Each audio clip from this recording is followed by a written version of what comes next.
Bismillahirrahmanirrahim. Teman-teman sekalian, kita bertemu kembali di konten baca buku.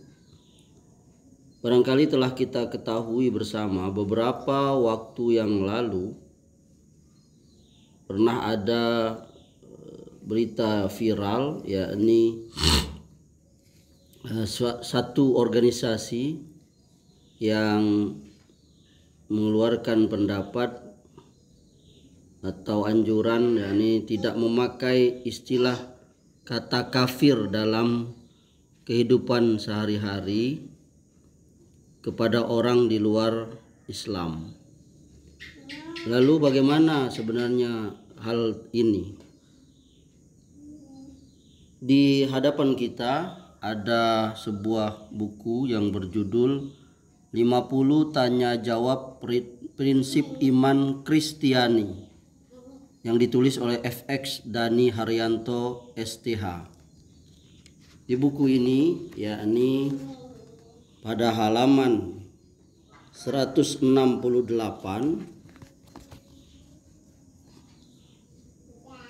pada tanya jawab nomor 43 ada pertanyaan, bagaimana gereja berpendapat tentang kafir? Ya.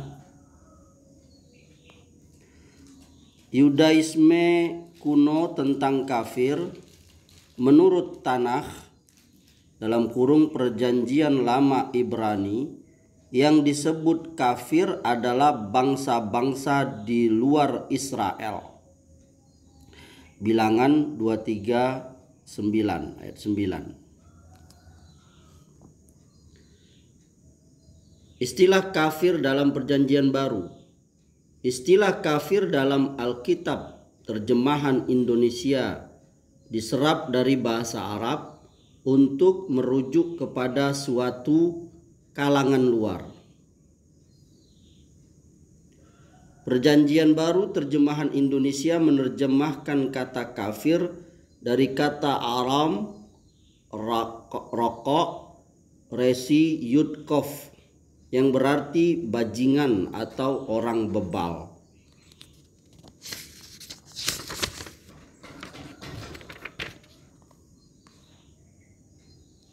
Kemudian juga ada raqad terdapat dalam ayat ini, Matius 5 ayat 22. Tetapi aku berkata kepadamu, setiap orang yang marah terhadap saudaranya harus dihukum. Siapa yang berkata kepada saudaranya kafir harus dihadapkan ke Mahkamah Agung, dan siapa yang berkata jahil harus diserahkan ke dalam neraka yang menyala-nyala. Orang Yahudi menganggap orang non-Yahudi sebagai orang kafir. Ada lagi pengertian kafir dari kata Latin paganus, penduduk kampung, sebutan orang-orang yang bukan Kristen. Pada waktu mereka terpaksa menyingkir ke daerah-daerah kampung atau pagus akibat meluaskan agama Kristen dalam Kekaisaran Romawi.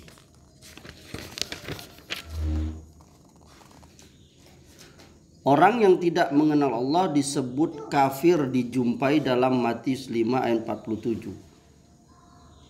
Dan apabila kamu hanya memberi salam kepada saudara-saudaramu saja, apakah lebihnya kamu dari orang lain? Bukankah orang yang tidak mengenal Allah pun berbuat demikian? Alkitab terjemahan lama.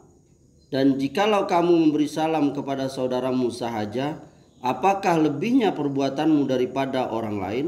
Bukankah orang kafir pun memperbuat demikian itu? Sekian.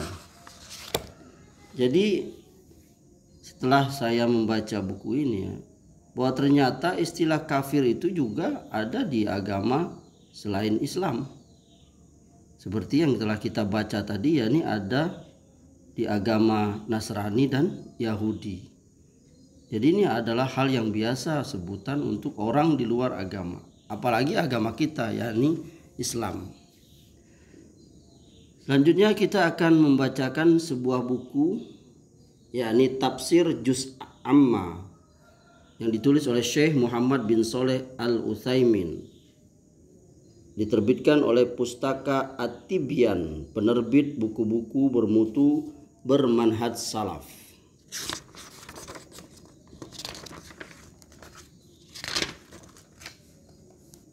Ya.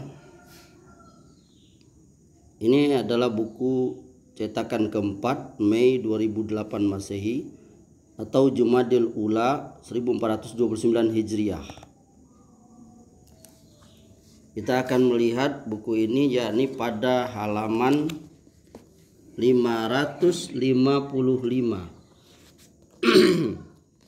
Kita akan baca sampai 557 ya. Syekh Muhammad bin Shalih Al-Utsaimin ketika menafsirkan surah Al-Bayyinah ayat 6. Firman Allah Subhanahu wa taala, "Innal ladzina kafaru min ahlil kitabi wal musyrikina fi nari jahannam khalidina fiha ulaika hum syarrul bariyah." Sesungguhnya orang-orang kafir, yakni ahli kitab dan orang-orang musyrik, akan masuk ke nar jahanam. Mereka kekal di dalamnya. Mereka itu adalah seburuk-buruk makhluk. Di sini Allah Ta'ala menerangkan dengan menggunakan penegasan. Ya, penegasan yakni inna. Yakni sesungguhnya orang-orang kafir dari golongan ahli kitab dan orang musyrik fi nari jahannam, tempatnya di nar yang bernama jahannam. Dinamakan jahannam dikarenakan dasarnya yang dalam dan warnanya yang hitam. Diambil dari kata juhmah dalam kurung kancah atau kuali besar. Ada yang mengatakan bahwa kata tersebut diadopsi oleh orang Arab dari bahasa Ajam. Dari manapun asal nama tersebut, yang terpenting adalah lafaz jahannam merupakan salah satu nama dari nama-nama nar. Nar itu neraka ya. Dan firman-Nya, "Innal ladzina kafaru min ahlil kitabi wal musyrikin." Huruf mim di sini adalah untuk menjelaskan sesuatu yang masih samar, yakni isim mausul. Dalam ayat innal ladzina kafaru menunjukkan bahwa ahli kitab dari golongan Yahudi dan Nasrani adalah orang-orang kafir. Alasannya karena Yahudi dan Nasrani menolak beriman kepada Rasulullah Muhammad SAW. Jika mereka mengatakan bahwa mereka beriman kepada Allah dan hari kiamat, serta memohon turunnya rahmat untuk orang yang sudah meninggal, atau dengan ungkapan-ungkapan diplomatis lainnya, sesungguhnya mereka itu berbohong. Jika mereka beriman kepada Allah dan hari akhirat, tentunya mereka telah beriman kepada Rasulullah SAW. Bahkan mereka harus beriman terhadap semua rasul-rasul mereka, karena di dalam Taurat dan Injil telah terdapat sifat Rasulullah SAW, sebagaimana firman Allah Subhanahu wa taala di dalam surah Al-A'raf, "Allazina yattabi'ur rasulan nabiyyal ummiyal ladzi yajidunahu maktuban 'indahum fit Taurati wal Injili ya'muruhum bil ma'rufi wa yanhahum 'anil munkar wa yuhillu lahumut tibati wa yuharrimu 'alaihimul khaba'ith." Al-A'raf ayat 157. Yaitu orang-orang yang mengikut Rasul Nabi yang ummi, yang namanya mereka dapati tertulis di dalam Taurat dan Injil yang ada di sisi mereka, yang menyuruh mereka mengerjakan yang ma'ruf dan melarang mereka dari mengerjakan yang mungkar, dan menghalalkan bagi mereka segala yang baik dan mengharamkan bagi mereka segala yang buruk. Surah Al-A'raf ayat 157. Bahkan Nabi Isa alaihissalam pernah berkata kepada Bani Israel,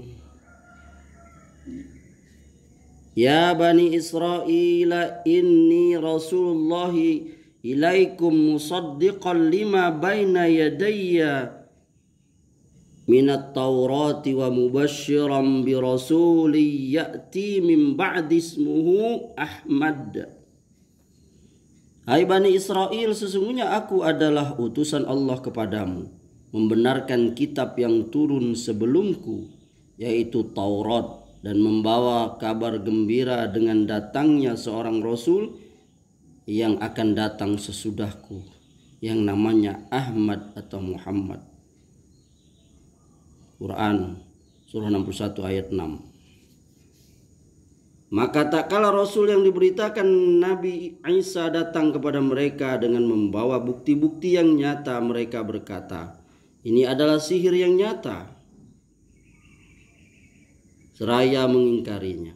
Sehingga tidak ada yang mengikuti beliau kecuali hanya beberapa orang saja dari kalangan Yahudi dan Nasrani. Mereka telah beriman kepada Muhammad sallallahu alaihi wasallam dan mengikuti beliau. Firman Allah Subhanahu wa taala, "Ulaika hum syarrul bariyah." Yakni mereka ini adalah sejelek-jelek makhluk. Karena bariyah termasuk makhluk dalam kurung ciptaan Allah.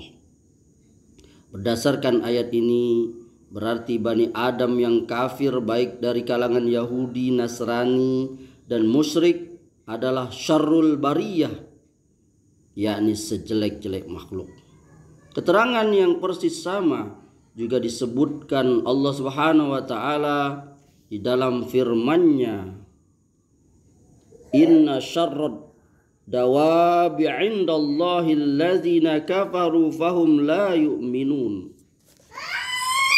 Sesungguhnya binatang makhluk yang paling buruk di sisi Allah ialah orang-orang yang kafir, karena mereka itu tidak beriman. Quran surah ayat 55. Dan juga Allah Subhanahu wa taala berfirman, "Inna syarrad dawabi 'indallahi summul bukmul ladzina la ya'qilun walau 'alimallahu fihim khairal la asma'ahum walau asma'ahum latawallaw wa hum mu'ridun." Sesungguhnya binatang atau makhluk yang seburuk-buruknya pada sisi Allah ialah orang-orang yang peka dan tuli, yang tidak mengerti apa-apapun. Kalau sekiranya Allah mengetahui kebaikan ada pada mereka, tentulah Allah menjadikan mereka dapat mendengar. Dan jikalau Allah menjadikan mereka dapat mendengar, niscaya mereka pasti berpaling juga. Sedang mereka memalingkan diri dari apa yang mereka dengar itu. Surah Al-Anfal ayat 22-23. Orang-orang kafir dari kalangan Yahudi, Nasrani, dan musyrik adalah sejahat-jahat makhluk di sisi Allah Azza wa Jalla. Jika mereka makhluk yang terjahat, maka tidak akan terbesit dalam benak kita kecuali hal-hal yang jelek. Karena penjahat akan memunculkan kejahatan, maka tidak mungkin kita dapat berprasangka baik kepada mereka.